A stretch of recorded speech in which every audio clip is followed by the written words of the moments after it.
Welcome to Madame Noire special election coverage. With 40 million people carrying the weight of student loans, Black women have a harder time paying off debt due to hiring discrimination, low-wage jobs, and limited access to gain financial wealth. When it comes to education and student debt, African Americans carry twice as much debt as their white counterparts. And Hillary Clinton proposes that by 2021, families who make up to $120,000 a year will not have to pay tuition for in-state four-year public colleges and universities. So do you think that this will positively contribute to making college more affordable for students across the board? I think there's two things. First of all, we got nothing. We sent our kid to school. We made too much, so we couldn't get financial aid. So now we have, I have loans, my son has loans, my dog has loans, my cat has loans. And guess what? My kid changed and doesn't want to do anything that he went to school for. But I think we have to look at the bigger picture, and it's starting to happen now. Regardless if college is affordable or not, what is the value of a degree? Yeah, absolutely. There was a lady on an article, I don't know, I read it somewhere, where she was selling, she had a sign where she was selling her degree for $50,000 because she said it was useless. Wow. Well, I remember that. You know, See? I remember that. In this election, though, I mean, I think it's what's interesting, and I really do, I am so proud of this generation of millennials. They are the dopest, most active, well, thank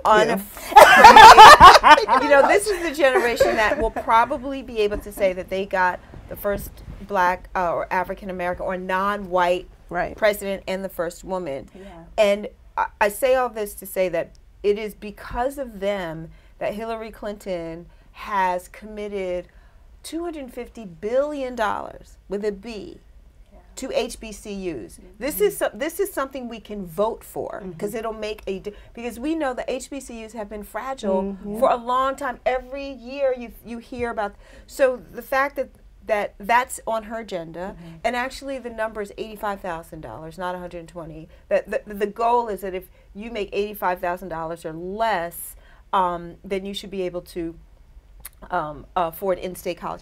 For Black folks, this idea of higher education is not just whether I can, you know, come out and work for Goldman Sachs. It's what you learn about yourself and your culture and your history that a lot of people don't even know, don't get radicalized, don't get actualized until they make it to college. Because in high school, you know, you're reading about Anne Frank. You're not reading about, you know, slave narratives. You're not knowing who so for me, my daughter who, you know, she's free.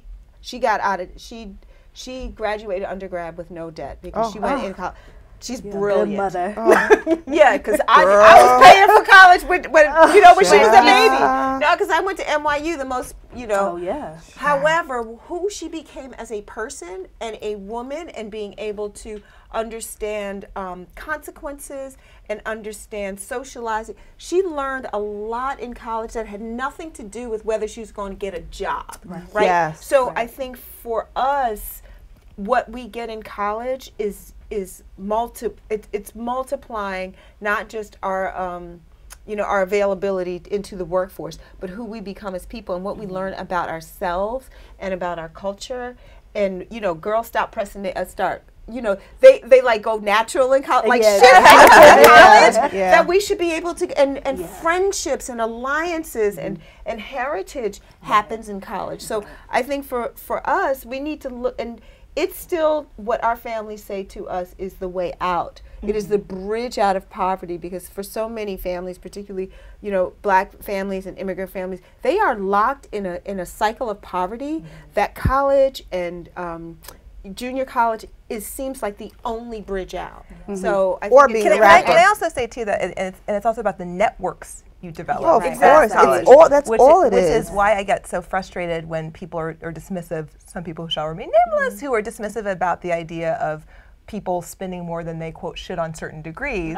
Because as I like to be very clear about, I don't believe that you know, John Kerry, George W. Bush, Al Gore is the best that Harvard can do. I believe that institutions like that should be welcoming to all kinds of people.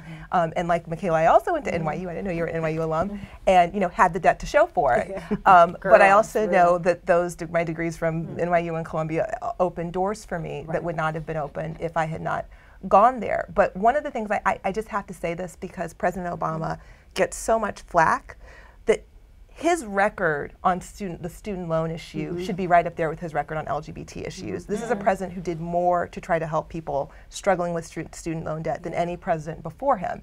And he really raised the bar in terms of making the interest rates fairer for people, that they could, you know, pay them down in a quicker amount of time, demanding more transparency from institutions who used to do things like graduation rates. We have 80% of our alumni are working, and then you'd find out they were working at Starbucks part-time with a $100,000 degree of debt. And so that's a really important issue. But the other thing that I think is important about this election cycle, and I do think it's something the Obama administration has begun to do, and I think it's gotten a bit drowned out this election, and I'm hoping once we get past the election we'll see this conversation pick up en masse, is the issue of not everyone needs to have a college degree. That's right. And that's not an indictment. That's an acknowledgement that this country needs great plumbers. And there are great plumbers who are earning more than plenty of writers I know. Absolutely. Absolutely. And we really need to change, you know, and in this Instagram era, we need to change how we talk about success and become just as proud of saying, I have a plumber in the family who's doing the thing and paying the bill. Right, I totally agree with that. I mean, student loans. Okay. So I come from a family who didn't go to college and didn't know anything about going to college. And so my only idea of success was to go to college and then to go to law school because I didn't know what I wanted to do. So, you know, with that, of course, you incur all of this debt that keeps piling up. And I remember in my day, it was given to you like, hey, you want to go to college? That's great. Here's the money for it. And, you know, just accumulated over the years, the amount that you end up paying is just ridiculous. So, you know, my idea when I think about sending my kids to college is, one, you're not going until you know what you want to do. Two, you're not going to take out any loans because I'm just against it personally. I just don't want my kids coming out of school having to deal with loans. You can go to school when either we can pay for it or I can pay for it, you can pay for it, but you're not going to borrow money to get your education because there's so many other ways that you can learn. So I think it's just, you know, understanding that, you know, maybe college isn't the right step for everybody, especially when you don't know what you want to do. You know, I'd love to go back to college now. I'd love to go back and get some, you know, I think about it all the time, like, wow, I would go to school and learn, I would pay this, I would learn this and that, because I would enjoy actually taking the class. I went to Fordham U, I went to New York Law School.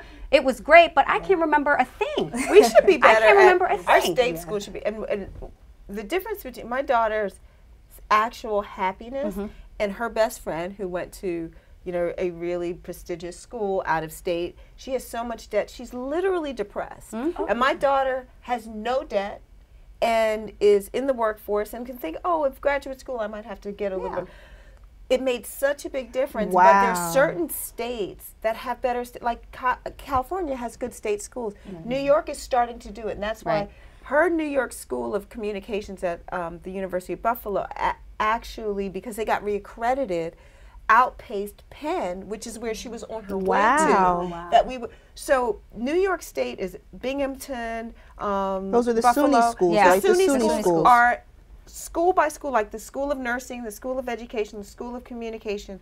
One by one, they're reaccrediting. So we also have to pay attention to what's happening in our state, because there are people that leave New York to go to California state schools because they're so good. So if more states had better state schools, then they could keep, you know, while you're figuring out in undergrad, you're not accumulating the same amount of debt. You should be able to go to, and you know, you made a good point, Kelly, how we haven't really paid attention to what this administration has done in terms of higher education.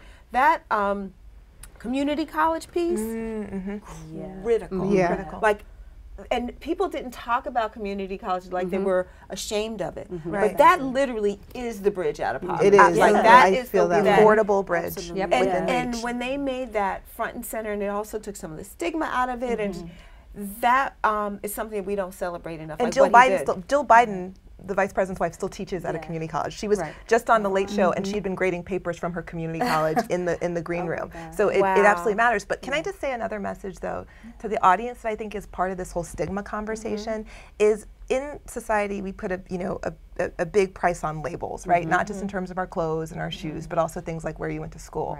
And I think one of the most damaging things I personally believe that has helped lead to the student loan crisis is the way that we put labels in terms of college. And so, because I know of employers personally who, especially here in New York, in the competitive industries like media, where they will only consider people who went to, quote, certain schools. Of course. We got to change that. Yes. It is It's changing rapidly, though. You know, We have to look, when the economy tanked a couple of years ago, so there were jobs, right? Receptionist. One of my first jobs was a receptionist, probably getting me paid $18,000 a year. I just answer the phone, good morning, how many, and you transfer the call. I did that a couple Right? times. You know what I'm saying, right?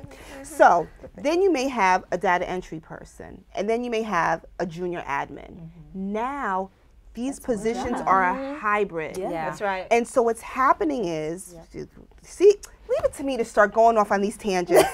But we have to look at what we're teaching students in these colleges, because the institutions, the academic institutions, I believe, are some of them are really far behind the curve. Like I taught my sons how to blog, how to build Excel spreadsheets when they were in high school. I'm like, you guys better get on this social media thing. I was just because I was a stay-at-home mom and I had time to figure it out. But I taught. Where are you going to learn? Maybe now, my son's 27, but where are you, at that time, where are you going to go to learn how to blog? What do we have? What were those things, the learning annex, that's. But you're right, there's communication schools and the journalism schools. They're behind. They're behind. So what is the value of this $40,000, $30,000, $20,000 of debt we're going in? If it's challenged, to give me a list of governors versus someone who wants to start the next Facebook. It's not, there's no equity there. Thank you for watching, and please let us know in the comments section which issues matter most to you as a woman of color.